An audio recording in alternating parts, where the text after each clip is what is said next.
नमस्कार, डीडी राजस्थान के इस विशेष कार्यक्रम बीच बहस में आपका स्वागत है।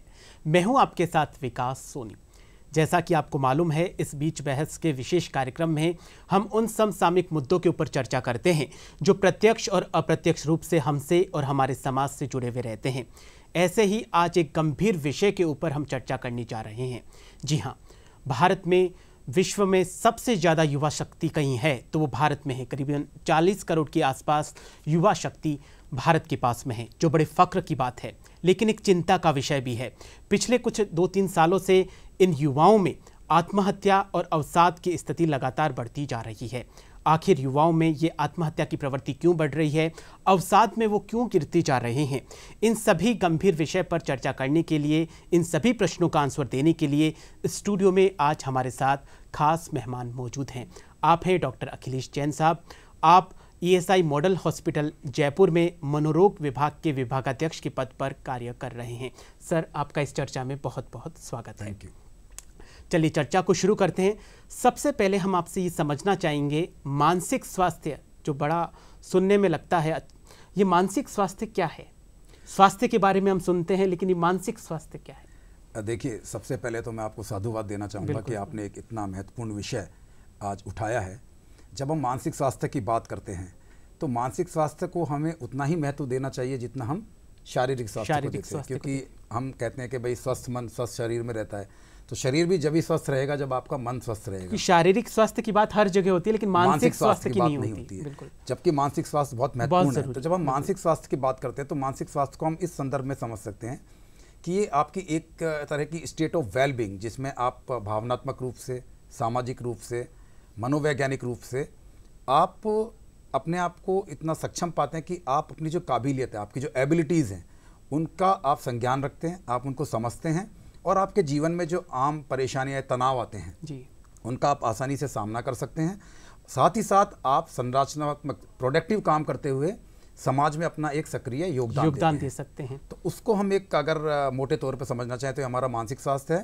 साथ ही इसमें हम ये भी समझ सकते हैं कि हम कैसे अपने आप को किसी अन्य के साथ स्थापित करते हैं, कैसे अपनी भावनाओं को व्यक्त करते हैं, कैसे हम जो अपने बारे में सोचते हैं उसको कितना परिपूर्ण कर पाते हैं जी। ये सब मिलके हमारा मानसिक स्वास्थ्य है। पिछले कुछ सालों का अगर एनालिसिस किया जाए, आपको क्या लगता है ऐसा क्या कुछ परिवर्तन हुआ है कि युवाओं की मनोवृत्ति असंतुलित होती जा रही है? देखिए, निश्चित रूप से समय के साथ काफ़ी बदलाव होता है चीज़ों में, हर उसमें। आज कॉम्पिटिटिव युग है। आज के ज़माने में आपको आगे बढ़ने की होड़, आपकी लाइफ स्टाइल बदल गई है। नए नए आपके सामने गैजेट्स आ जाते हैं, तो कहीं ना कहीं आप एक वर्चुअल लाइफ उसमें भी इन्वॉल्व होने लगते हैं। तो जब हम अगर आप मानसिक समस्याओं की जब बात करते हैं तो मैं आपको अगर ताज़ा आंकड़े बताऊं हमारे देश में, अगर हम मानसिक बीमारियों के बारे में बात करना चाहें तो आज हमारे देश में लगभग 19 करोड़ लोग किसी ना किसी रूप में, 19 करोड़, हर 7 में से एक व्यक्ति किसी ना किसी रूप में मानसिक बीमारी से पीड़ित है। ये तो वो आंकड़े होंगे जो डायग्नोसिस चल रहा है, डायग्नोसिस जो होते हैं, है ना, ये सर्वे होता है, उससे पता पड़ता है, जिनमें लगभग 4.5 करोड़ अवसाद, डिप्रेशन और लगभग इतने ही एंग्जाइटी से। और एक जो इसमें चिंता का विषय वो यह भी है कि इसमें से लगभग 70 से 80% लोग वो हैं जिनको एक जो एविडेंस बेस्ड ट्रीटमेंट होना चाहिए वो ट्रीटमेंट नहीं मिल पाता है। अच्छा, तो कहीं ना कहीं इसके कारण ये हो सकते हैं कि एक तो प्रॉपर ट्रीटमेंट नहीं मिल रहा। हाँ, क्योंकि लोगों में इसके बारे में अभी भी इतनी ज़्यादा जागरूकता नहीं है, या वो समझते हैं तो कहीं ना कहीं उनको एक स्टिग्मा लगता है, या कहीं ना कहीं वो उसको कमजोरी के रूप में देखते हैं कि अगर मैं इस बारे में इलाज कराऊंगा कि मेरे में अवसाद है तो कहीं ऐसा नहीं हो लोग मुझे कमजोर व्यक्ति के रूप में समझें, जबकि ऐसा नहीं होना चाहिए। बिल्कुल सर, बिल्कुल। आपको क्या लगता है कि कोई मानसिक रूप से अस्वस्थ है तो उसके क्या कुछ लक्षण होंगे? देखिए, हर बीमारी के अपने अलग लक्षण होते हैं। बहुत तरह की मानसिक बीमारियां हैं। हम जब आज के अगर विषय के संदर्भ में इस विषय पर ज़्यादा चर्चा नहीं होती है तो लोग, प्रश्न भी उनके ही होते हैं, आंसर भी वो खुद ही ढूंढ लेते हैं। निश्चित रूप से आप जब आज के विषय पर हम जब चर्चा करते हैं, जब आपने युवाओं में बढ़ते हुए आत्महत्या, उसके कारण क्या हैं, तो देखिए, आत्महत्या के अगर हम जब बात करते हैं युवाओं में, तो जो अवसाद है, डिप्रेशन, या लोगों में नशा, युवाओं में अल्कोहल, ये डायरेक्टली लिंक्ड है। मतलब ये एक बहुत बड़ा रिस्क फैक्टर है। किसी भी व्यक्ति जो सुसाइड करते हैं उसका एक बड़ा रिस्क फैक्टर ये माने जाते हैं, अवसाद और कैटालिस्ट की तरह काम करते हैं। ये कैटालिस्ट की तरह काम करते हैं, जिसमें अवसाद आ गया, आपका नशा आ गया।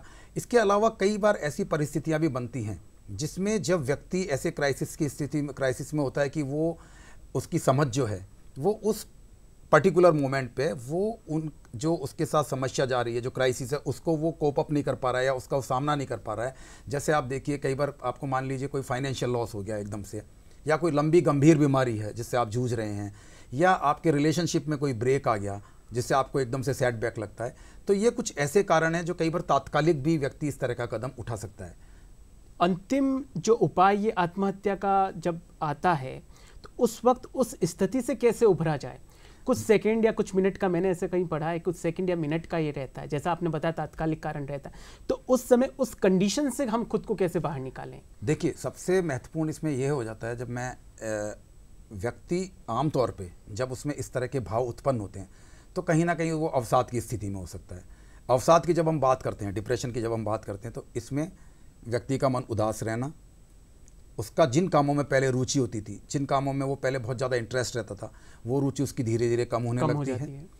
उसका शरीर जो है वो एनर्जेटिक नहीं रहता, उसको कहीं ना कहीं ऐसा लगता है कि मेरे में ताकत नहीं बची है, कमजोरी महसूस करना, कटा कटा रहने लगना, उसकी भूख में परिवर्तन हो जाना, ज़्यादा भूख लगना है, कम भूख लगना, वजन में कमी आना, नींद डिस्टर्ब हो जाना, और उसकी जो सोच है, सोच कहीं ना कहीं उसकी सोच में एक नकारात्मकता आ जाना, वो अपने आसपास के माहौल को, खुद को एक नकारात्मक नज़रिए से देखने लगता है, हर चीज़ को वो नकारात्मक रूप से एनालाइज करने लगता है, और यहाँ तक कि कई बार वो इतना गिल्ट फील होने लगता है उसको अपने आप में, इतनी हीन भावना आने लगती है कि कोई भी बात अगर घटित होती है जिसके लिए भले वो स्वयं जिम्मेदार नहीं है, वो कहीं ना कहीं अपने आप को उसके लिए जिम्मेदार मानने लगता है और हताशा की स्थिति में पहुंच जाता है। और उस समय पर वो इस तरह का कदम सोच सकता है कि मैं अपने आप को जीवन को समाप्त करूं। तो इसमें महत्वपूर्ण ये है कि जब आपके मन में इस तरह के विचार आते हैं तो आप इनको साझा करें, आप अपने मन की भावनाओं को किसी ना किसी को बताएं, जो भी आपका ट्रस्टवर्दी है, आपके कलीग्स हैं, आपके फैमिली मेंबर्स हैं, आपके टीचर हैं, या और कोई व्यक्ति जिसको आपको लगता है। क्योंकि देखिए, जब आप भावनाएं साझा करते हैं तो आपका वो फियर वो निकल जाता है, जिसका आप समाधान नहीं ढूंढ पा रहे हैं, हो सकता है सामने वाला व्यक्ति उसका समाधान सुझा पाए, हो सकता है आपको एक सहारा मिले। क्योंकि ऐसे टाइम पे क्राइसिस में क्या होता है, आपकी सोच शायद उस चीज को उस तरीके से सकारात्मक रूप से नहीं सोच पा रही है जो दूसरा व्यक्ति आपको उस समय एक सहारा दे सकता है। तो कभी भी अपने भावों को छिपाएं नहीं, हमेशा कम्युनिकेट करें, संवाद बना के रखें, ये बहुत महत्वपूर्ण होता है। आपके आसपास कोई भी ऐसी चीज जो आपको लगता है आप उसको इस्तेमाल कर सकते हैं, उससे दूर रहें। और कोई साझा करने के लिए कोई पर्सन आसपास में अवेलेबल नहीं हो, उस वक्त अकेला ही हो, तो वो अकेला इस स्थिति से कैसे उभर सकता है? देखिए, आपको हमेशा एक चीज, कोई भी जब परिस्थिति पैदा होती है तो उस परिस्थिति के कई ऑल्टरनेटिव्स होते हैं। आप कभी भी किसी परिस्थिति को ये मान के हताश ना हो कि अगर इसका ये सॉल्यूशन नहीं है तो अब मैं इसमें कुछ नहीं कर सकता। हमेशा परिस्थिति के ऑल्टरनेटिव होते हैं। आप अपनी सोच को कुछ समय के लिए विराम दें, रिलैक्स हो, जगह बदलें, थोड़ा अपने आप को समय दें, फिर दोबारा उस बात पर गौर करें। मीनवाइल आप जिससे भी अप्रोच कर सकते हैं, जिससे आप संपर्क कर सकते हैं, उससे संपर्क करें। और आजकल तो बहुत सारी हेल्पलाइन भी शुरू हो गई हैं। लेकिन सबसे महत्वपूर्ण यही है कि आप अपनी भावनाओं को साझा करें, संवाद करें, क्योंकि संवाद एक वो प्रक्रिया है जिसके जरिए आप ना केवल अपने भावों को शेयर कर पाते हैं। देखिए, आपने देखिए सुना भी होगा कि जब आप अपनी परेशानियों को बताते हैं तो आपकी परेशानियां आधी हो जाती है। बिल्कुल। और जब आप परेशानियां बताते हैं तो आपके सामने वाला भी आपको निश्चित रूप से उसके समाधान दे सकता है। तो कभी भी इसको कमजोरी ना समझें जी। हर व्यक्ति के जीवन में कठिन क्षण आते हैं जी। आप किस तरह से उसको एक्सप्रेस करते हैं वो बहुत महत्वपूर्ण है। कठिन क्षण के बाद में भी सीधा सरल क्षण भी आता है, निश्चित रूप से आता है। इसमें सबसे बड़ी समस्या रहती है माइंड को डाइवर्ट कैसे करें इन चीजों में, तो इसके लिए क्या कुछ है? देखिए, माइंड को जितनी बार हम सोचते हैं कि इस चीज के बारे में याद नहीं करना है या इसके बारे में नहीं सोचना है, हमारा सबकॉन्शियस माइंड बार बार वहीं पर लेकर चला जाता है। देखिए, उससे रिकॉल होता रहता है। उसी संदर्भ में मैं ये बताना चाहूंगा कि आपको अपने आप को एंगेज रखना चाहिए। बिल्कुल। आपको जब लगता है कि आपके मन में कुछ इस तरह के विचार आ रहे हैं, आप अपने जगह को बदलें, आप अपने कार्य को बदलें, आप किसी परिचित से जिसको आपको लगता है, जिसमें आपका ट्रस्ट है, उससे संवाद करने लग जाएं। कुछ मेडिटेशन, ब्रीदिंग एक्सरसाइज करें, अपने आप को रिलैक्स करने की कोशिश करें। और उस पर्टिकुलर मोमेंट पे उस परिस्थिति से दूर हटे। कुल मिलाकर प्रॉपर कम्युनिकेशन बहुत जरूरी, संवाद बहुत जरूरी, संवाद बहुत जरूरी है। आजकल ये देखने में आ रहा है पिछले 1-2 सालों में स्टूडेंट्स में जो सुसाइड की प्रवृत्ति लगातार बढ़ती जा रही है, इसके पीछे आप क्या कुछ कारण मानते हैं?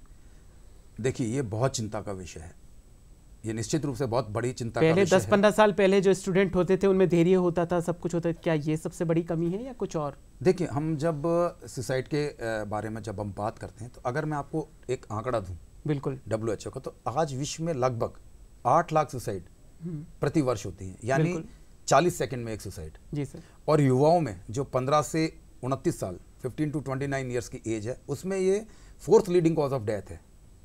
जब हम हमारे देश की बात करते हैं, जो NCRB का डाटा है, लेटेस्ट डाटा 2021 का, डेटा भी चौंका। हाँ, 2021 का, उसमें आप देखेंगे कि 20 के मुकाबले लगभग 7% की इसमें वृद्धि हुई है। अभी 2021 में अच्छा। लगभग 1,64,000 सुसाइड की डेथ रिकॉर्ड की गई हैं, यानी 12 सुसाइड प्रति लाख। तो निश्चित रूप से आंकड़ा बढ़ा है। अब जब हम स्टूडेंट्स की बात करते हैं, तो उस परिप्रेक्ष्य में हमें यह समझना चाहिए कि ऐसी क्या परिस्थितियां होती हैं कि जिसमें इस तरह का कदम उठाता है व्यक्ति, स्टूडेंट्स विशेष रूप से। तो आपको एक चीज़ समझनी चाहिए कि आज का जो हमारा समय है जी, जो भागदौड़ भरी जिंदगी है, जो हमारा सामाजिक परिवेश जो बदला है, साथ ही साथ जो एक कंपटीशन की होड़ है, वो कहीं ना कहीं स्टूडेंट पे एक अनचाहा दबाव पैदा करती है। एक दूसरा, अधिकांश स्टूडेंट अपने घर से दूर रह करके तैयारी करते हैं जी, और उनमें एक ये भावना कि मुझे सक्सेसफुल होना है, मुझे इस व्यक्ति से ऊपर लीड लेनी है, तो कहीं ना कहीं वो जो कंपटीशन की भावना है, वो उस दबाव को, जो एकेडमिक स्ट्रेस है, उसको कहीं ना कहीं अनावश्यक रूप से और बढ़ा देती है। तीसरा, अधिकांश स्टूडेंट घर से दूर रह करके तैयारी कर रहे होते हैं। तो ऐसे में जब आप किसी भावनात्मक दबाव में होते हैं, घर वालों का तो भी जो आपकी घर वालों की जो प्रेजेंस होती है, जो आपको एक हिम्मत बंधा सकती थी, उनकी प्रेजेंस ही, बिल्कुल, वो कहीं ना कहीं आप उससे वंचित रह जाते हैं। इसके अलावा आप अपनी जो भावनाएं, उनको जब आप घर वालों से शेयर नहीं करते हैं, क्योंकि कई बार क्या होता है, देखिए मैं बार बार इस बात पर जोर दे रहा हूं, अंदर ही अंदर घुटन होती रहती है। हमेशा इस बात को मान के चलिए कि अपनी भावनाओं को व्यक्त करना या अपनी जो आपको जो फीलिंग ऑफ इनसिक्योरिटीज है, उनको व्यक्त करना कभी भी कमजोरी नहीं है। आमतौर पे स्टूडेंट्स क्या मान लेते हैं कि अगर मैं अपनी ये बात किसी को बताऊंगा कि मैं ऐसा महसूस कर रहा हूं, मैं थोड़ा सा हेल्पलेस महसूस कर रहा हूं, मुझे लग रहा है कि मैं ठीक नहीं हूं, तो इसको मेरी कमजोरी के रूप में देखा जाएगा। अंदर ही अंदर झिझकता है। बिल्कुल, कभी भी झिझके नहीं, अपने भावनाओं को अपने पेरेंट्स के साथ शेयर करें, ये बहुत महत्वपूर्ण है। कुछ ना कुछ थोड़ी बहुत लीजर टाइम आपको निकालना। इसके अलावा फिर महत्वपूर्ण कारण क्या होता है कि आप कई बार आपके कुछ व्यक्तिगत कारण हो जाते हैं, आपकी कुछ रिलेशनशिप में कोई ब्रेक हो गया, ऐसे में क्या होता है, व्यक्ति जब इन भावनाओं को साझा नहीं कर पाता, इन व्यक्तिगत कारणों को, तो वो कहीं ना कहीं बार नशे की तरफ चला जाता है। तो नशा इसका एक बहुत बड़ा कारण बन जाता है। इसके अलावा कई बार इस अवस्था में चिंता, अवसाद, इस तरह की बीमारियों का होना स्वाभाविक होता है, जिनका हम संज्ञान नहीं लेते हैं, जिनकी हमें जानकारी नहीं होती है। तो हम ना तो उसका संज्ञान ले पाते हैं, ना हम उसको किसी को व्यक्त कर पाते हैं। तो ये सब बातें जब मिलती हैं, तो कहीं ना कहीं तनाव की वो स्थिति पैदा हो जाती है कि कई बार बच्चा इस तरह का सोच पैदा कर लेता है। एक सबसे बड़ी गंभीर समस्या जो चल रही है सोशल मीडिया को लेकर है। आप सोशल मीडिया है उसको कितना जिम्मेदार मानते हैं इस तरह की प्रवृत्तियों में प्रवृत्त होने के लिए? देखिए, सोशल मीडिया हर आयु वर्ग को प्रभावित किया है और युवा तो सबसे ज्यादा प्रभावित हो रहा है सोशल मीडिया से। देखिए, कोविड के बाद में विशेष रूप से इसका बहुत महत्व बढ़ा है। सोशल मीडिया हमारे लिए बोन है, एक वरदान है, इसमें कोई शक नहीं है। इंटरनेट हमारे लिए एक वरदान है, इसमें कोई शक नहीं है। निर्भर इस बात पे करता है कि हम जैसे कहते हैं ना, अति सदा पहुंचाती क्षति। आप किसी भी चीज को जब एक्सेस में, आवश्यकता से अधिक इस्तेमाल करते हैं, तो वो उसके साइड इफेक्ट आने शुरू हो जाते हैं। जब हम सोशल मीडिया की बात करते हैं या इंटरनेट की बात करते हैं, तो आप अगर उसको किसी जानकारी के लिए इस्तेमाल कर रहे हैं, किसी अच्छे संदर्भ में इस्तेमाल कर रहे हैं, किसी अच्छी इंफॉर्मेशन को शेयर कर रहे हैं, तो बहुत अच्छा है। लेकिन हो क्या रहा है कि युवाओं में अपने आप की लाइकिंग्स को, अपने कमेंट्स को, वर्चुअल दुनिया में वो इतना खो जाता है, या उसको किसी ने एक्नॉलेज नहीं किया, तो वो उस चीज़ को लेकर के, हमारे पास कई बार ऐसे बच्चे भी आते हैं कि साहब वो इस चीज़ से परेशान है कि उसके कमेंट को या उसकी जो भी उसने पोस्ट करी उसको इतना लाइक नहीं किया गया जितना दूसरों को। तो ये महत्वपूर्ण है कि आपको पता होना चाहिए, एक आपके पास एक बाउंड्री होनी चाहिए कि हाँ, यहाँ पर आके मुझे कहीं ना कहीं एक रियल वर्ल्ड में रहना है, क्योंकि वर्चुअल वर्ल्ड का निश्चित रूप से आप अगर वर्चुअल वर्ल्ड में रहते तो आप जो रियल लाइफ है उससे आप किस तरह से आपको कोप अप करना है, स्ट्रेस से कैसे कोप अप करना है, अपनी भावनाओं को कैसे शेयर करना है, वो आप नहीं कर सकते जो आप फेस टू फेस कर सकते हैं। तो इस बाउंड्री को कैसे मतलब सिक्योर करें? देखिए ये कौन बनाएगा? पेरेंट्स बनाए? पेरेंट्स की जिम्मेदारी में आपसे पूछा था, पेरेंट्स का इस पूरे में कितना कुछ योगदान रहता है? देखिए ये इसमें पेरेंट्स का बहुत महत्वपूर्ण योगदान है। जब बच्चा आपके साथ है या बच्चा आपसे दूर है, कई एक क्या होता है, एक प्रवृत्ति ये हो जाती है पेरेंट्स की कि हमने बच्चे को पढ़ने भेज दिया, अब हम फ्री हैं। ऐसा नहीं होता। आपका बच्चा अगर बाहर पढ़ रहा है, ये आपकी जिम्मेदारी है, आप उससे लगभग प्रतिदिन फ़ोन पे बात जरूर करें, नंबर 1। नंबर 2, आप सुनिश्चित करें कि आप महीने में कम से कम 1 या 2 बार उससे मिलके भी आए, क्योंकि कई बार क्या होता है बच्चा परेशान होता है, लेकिन मोटिवेशन मिलता है, वो मोटिवेशन मिलता है। कई बार बच्चा परेशान होता है, वो कई बार इस डर से अपनी भावनाओं को पेरेंट्स को व्यक्त नहीं करता है कि वो परेशान होंगे, उन्होंने ऑलरेडी मुझे इतना दूर भेजा है, वो मेरे से एक्सपेक्टेशंस रखते हैं, तो वो कई बार बता नहीं पाता। तो जब आप उससे फेस टू फेस मिलते हैं तो उसको एक कॉन्फिडेंस मिलता है, आप भी उस बच्चे को अच्छे से असेस कर सकते हैं। एक महत्वपूर्ण बात है कि आप अपनी अपेक्षाओं को उस पर ला दे नहीं, ना अपेक्षा ना उपेक्षा, उस पर ला दे नहीं। बच्चे को आप करने दें जी। बच्चे को आप गाइड करें, आप बच्चे को दिशा दिखाएं, लेकिन बच्चे पर अपने एम्बिशंस को थोपे नहीं, क्योंकि बहुत सारे ऑप्शंस होते हैं आज की तारीख में अवेलेबल। तीसरा सबसे महत्वपूर्ण यह है कि आपको बच्चे के जो दोस्त हैं और उनके पेरेंट्स हैं उनके बारे में भी जानकारी रहनी चाहिए, ताकि आप उनसे भी जानकारी हासिल करते रहें, या कभी कोई ऐसी परिस्थिति पैदा होती है तो आप उनसे संपर्क करके भी बच्चे को मदद पहुंचा सकते हैं। ये बहुत महत्वपूर्ण है। साथ में मैं आपको एक चीज़ यहाँ ये भी जोड़ना चाहूँगा, ये बच्चों के लिए भी बहुत महत्वपूर्ण है कि आप कभी भी जब भी आपको इस तरह के मन में भाव उत्पन्न होते हैं, या आप असहाय महसूस करते हैं, या आपको लगता है आपके साथ कोई परेशानी चल रही है भावनात्मक, तो आप अपने दोस्तों को, अपने टीचर्स को, अपने पेरेंट्स को इसको जरूर बताएं, साझा करें, इसको कमजोरी ना समझें। ये बहुत महत्वपूर्ण है। बच्चों में अमूमन ये समस्या रहती है, कुछ भी बात खुलकर बोलने में बड़ा झिझकने की परेशानी। हाँ, क्योंकि उनको कहीं ना कहीं ऐसा लगता है कि अगर हम हंसी का पात्र नहीं, तो हम हंसी का, हाँ, हमको कमजोर समझा जाएगा, जबकि ऐसा नहीं है। क्योंकि ये वो मोमेंट है जब आप किसी के साथ अपनी फीलिंग शेयर करते हैं तो आपको पॉजिटिव अल्टरनेटिव्स मिलते हैं, आपको एक सकारात्मक उसके दूसरे मैं कहूँगा कि अलग अलग तरीके के उसके समाधान मिलते हैं। तो कभी भी देखिए, कोई व्यक्ति परिपूर्ण नहीं होता है जी। परेशान हर व्यक्ति होता है, हर के जीवन में परेशानी आती है, और किसी की मदद लेना, क्योंकि हमारा नजरिया उस समय क्या है और दूसरे व्यक्ति का नजरिया फर्क होता है, बिल्कुल, तो वो हमें मदद ही करता है। एक और गंभीर विषय चल रहा है, कोचिंग संस्थानों के जो बच्चे हैं उनमें भी आत्महत्या की प्रवृत्ति लगातार बढ़ती जा रही है, इसका क्या कुछ समाधान निकल सकता है? देखिए ये निश्चित रूप से इसमें भी जो अभी आंकड़े आए हैं वो तो ज़्यादा ही चौंकाने वाले। राजस्थान में 20 से ज़्यादा सुसाइड हो चुकी है। देखिए, हमने जो बात करी थी कि जो अधिकांश बच्चे घर से बाहर पढ़ते हैं, वो हॉस्टल में रह के पढ़ रहे हैं, वो पेरेंट्स से दूर हैं, तो एक तो पेरेंट्स की ये जिम्मेदारी है कि वो बच्चों के साथ संपर्क बना के रखें, उनकी भावनाओं का संज्ञान लेते रहें, उनसे मिलते भी रहें। साथ ही इंस्टीट्यूट्स में भी ये होना बहुत ज़रूरी है कि होता क्या है कि आप सुबह से शाम तक क्लास लेते हैं, एकेडमिक स्ट्रेस इतना ज़्यादा है, आप बच्चे क्लास में आ भी रहे हैं तो उनमें आपस में संवाद इतना नहीं हो रहा है, उनमें वो कम्युनिकेशन नहीं हो रहा है जिसमें कि उनका एक भावनात्मक उसका आदान प्रदान, पढ़ाई से रिलेटेड ही बातें होती हैं, वो हमेशा एकेडमिक बातें होती हैं। बिल्कुल।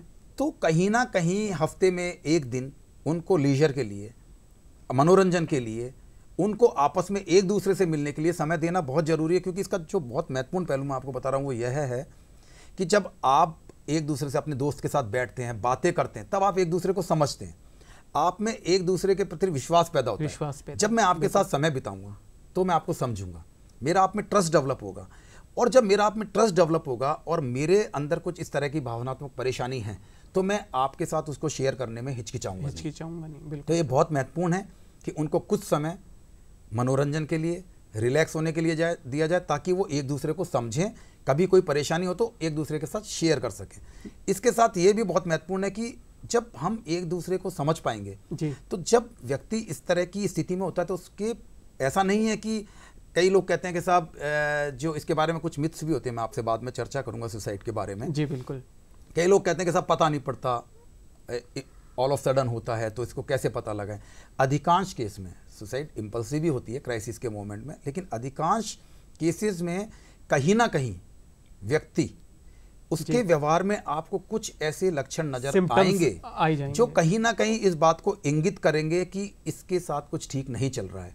जैसे और ये कब संभव है? ये तभी संभव है जब आपका उसके साथ एक रिलेशनशिप है। क्योंकि मैं किसी व्यक्ति के हाव भाव में या उसके व्यवहार में परिवर्तन जब भी असेस कर पाऊंगा जब मैं उसके बारे में कुछ समझता हूं। रोज मिलते हैं या बातें हैं, बिल्कुल। तो उसमें क्या होगा? एब्सेंट रहने लगेगा, वो जो उसका ग्रुप था उससे कटा कटा रहने लगेगा, थोड़ा ग्रुप से दूर रहने लगेगा। उसकी बातों में आपको नकारात्मकता महसूस होगी, जैसे कि भाई मेरे होने नहीं होने से क्या फ़र्क पड़ रहा है। ये परिवर्तन अचानक से आएंगे। हाँ, मतलब उसके आपको उसमें नजर आने लगेंगे। अगर मैं नहीं रहूँगा तो क्या फ़र्क पड़ जाएगा। या उसकी जो वेशभूषा है, जैसे वो पहले एकदम अपने आप को अप टू डेट रखता था वैसा नहीं रह रहा है, वो अपने पर ज़्यादा ध्यान नहीं दे रहा है।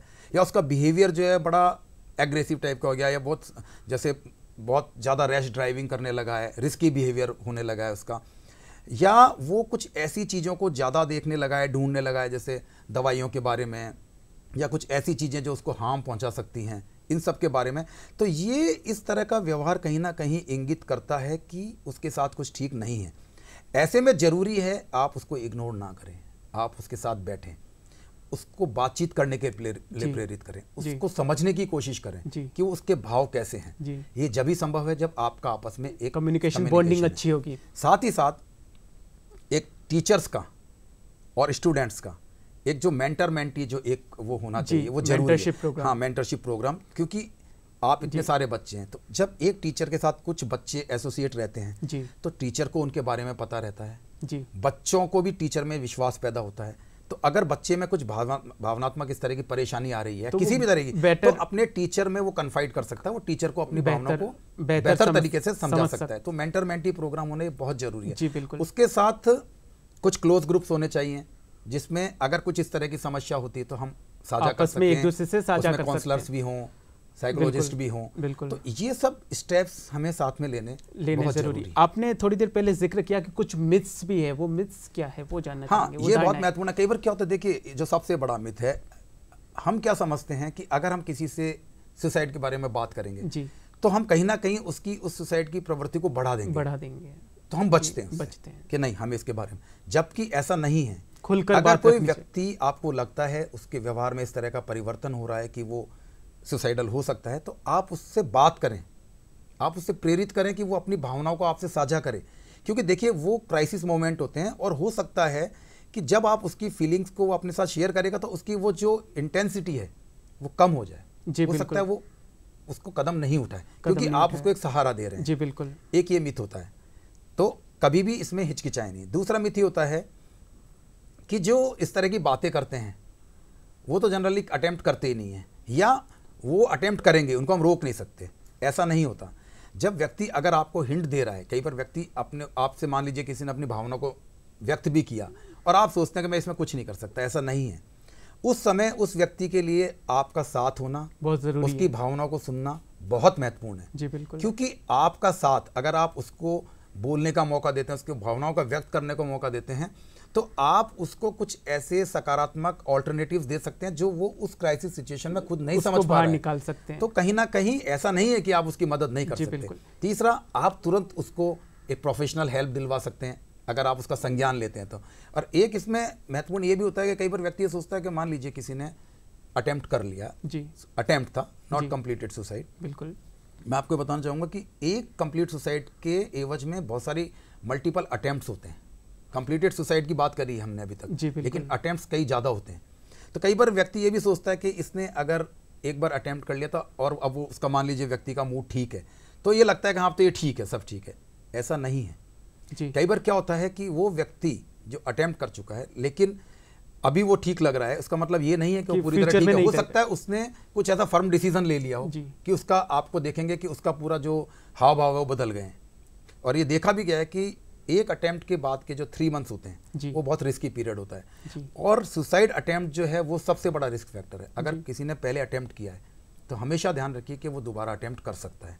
तो ऐसे व्यक्ति के साथ आपका संवाद, उसके साथ एसोसिएशन जी बना रहना चाहिए। और अगर आपको लगता है व्यक्ति इस तरह का है तो उसके आसपास से कोई भी इस तरह की चीज इस तरह की कोई भी हार्म पहुंचा सकती है, उन चीजों को दूर पहुंचाएं, तुरंत प्रोफेशनल हेल्प लें जी बिल्कुल, और उसके साथ संवाद बना के रखें। जजमेंटल ना हो, जजमेंटल मतलब आप अपने ओपिनियन उस पर ना थोपें, उसको सुने।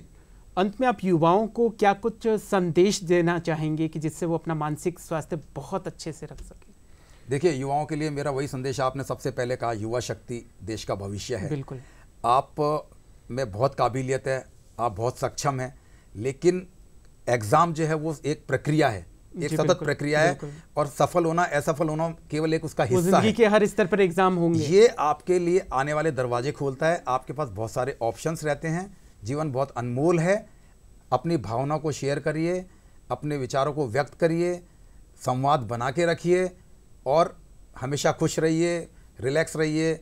योगा, मेडिटेशन जो सब आप कर सकते हैं, क्योंकि सब बहुत महत्वपूर्ण है आपको खुश रखने में, वो करते रहिए। जी बिल्कुल सर, आज आप पधारे और इतने गंभीर विषय पर इतनी सरलता के साथ में आपने बातें रखी, आपका बहुत बहुत धन्यवाद। और आपसे भी अपील है, सभी जो दर्शक हमारे जो दर्शक देख रहे हैं, आप खुश रहिए, स्वस्थ रहिए और किसी भी मुश्किल से घबराइए मत, क्योंकि हर मुश्किल का हल होता है, आज नहीं तो कल होता है। हर हार का फल मिलता है, आज ना सही लेकिन कल वो सुनहरा पल जो जीत का पल है वो हमें ज़रूर मिलता है। इन्हीं उम्मीद के साथ आज के प्रोग्राम का हम यहीं पर समापन करते हैं। मुझे दीजिए इजाज़त, नमस्कार।